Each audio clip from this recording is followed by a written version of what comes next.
I want to make it really clear, I am not happy with Ted Cruz. He and his wife Heidi did not, I repeat not, invite Debbie and me to join them in Cancun. Now, I'm not saying that I could have gone. In fact, the reason I can't go is, well, I have to blame you. It's the podcast. I got to be here. I got to do the podcast. That means no Cancun for me, no Cancun for Debbie. And I also blame Mike Lindell, because I have to sell some of his pillows and his sheets. So between you and Mike Lindell, that's the reason I'm not in Cancun.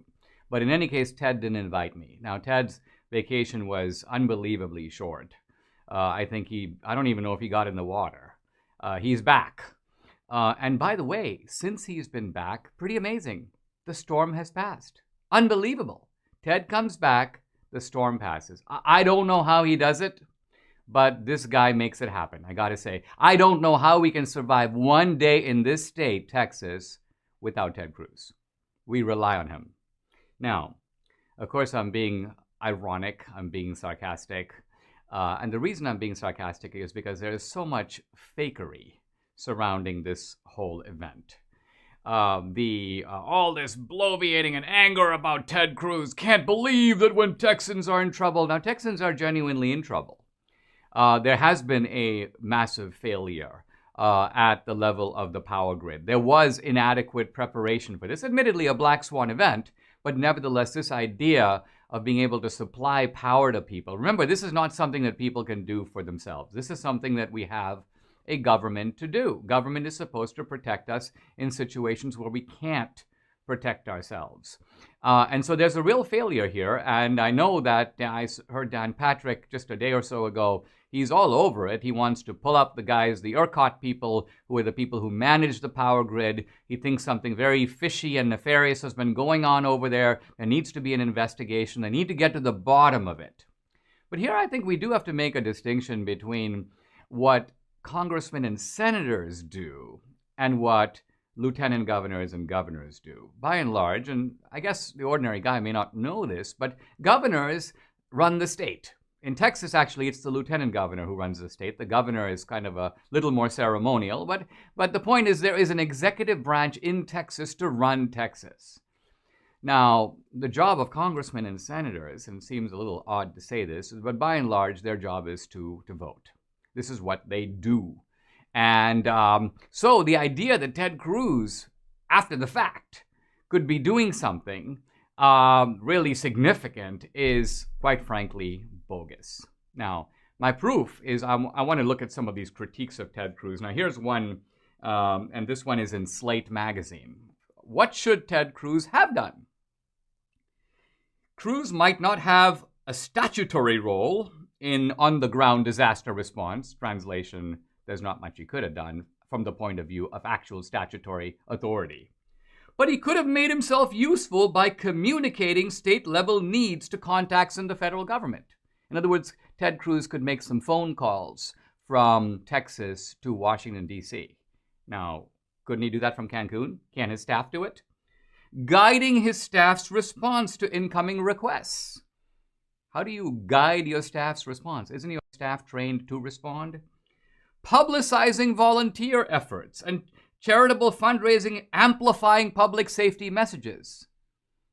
Ted Cruz should be retweeting public safety messages, which, again, he can do from Cancun. He could even set an example by, volunteering himself. Wow. So these are all the things he could have done. The basic idea here is they're demanding that Ted Cruz produce the right optics. If Ted Cruz, for example, had put on 7 coats and started shoveling the driveways of all his neighbors, it'd be like, oh man, this is amazing. Look at what Ted Cruz is doing. The media is wildly praising Beto O'Rourke. And Beto O'Rourke tweeted out, this is my favorite word, we, have made 100,000 phone calls to a lot of seniors around the state. Now, here's my question. How many calls did Beto make? Probably 2. When he says we, this is what he means. Let's hit the phone, guys. And this is being praised, gaga. This is leadership. Take a look at Beto. He's showing what true leadership is. What we're getting at here, and this is a little bit of why, sometimes people would ask me over the years, Dinesh, do you want to run for office? Would you like to run? And I said, no, I don't think I would. And the reason is I hate all the posturing. I hate all the fakery. It's not about what you actually do. It's kind of what you appear to be doing. And what you appear to be doing substitutes for real effort. It's less important to actually help people than to be sort of perceived to care.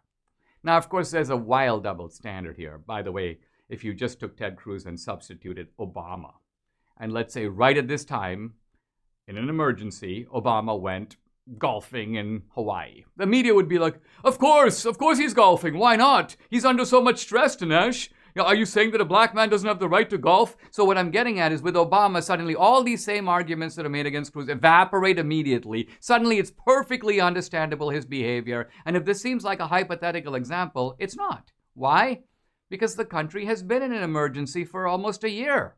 We've been in this major lockdown. We've had this pandemic. Are you telling me that no Democratic politicians have taken a vacation? None of them have made a getaway? None of them have said, wow, we hate being locked down. Let's get out of here. Let's move. Let's go to some place where we can actually breathe a little more freely. Get outside. Of course they have. So the bottom line of it is Ted Cruz actually did nothing wrong. Now, the only thing that he did wrong, in my opinion, is he kind of apologized. Oh, I made a mistake. And Ted Cruz needs to realize two things. One, his apology feeds their aggression.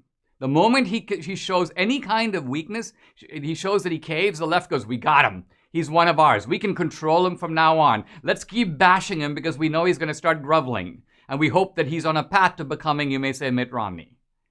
The reason that they fear Ted is they fear that Ted will be the next Trump.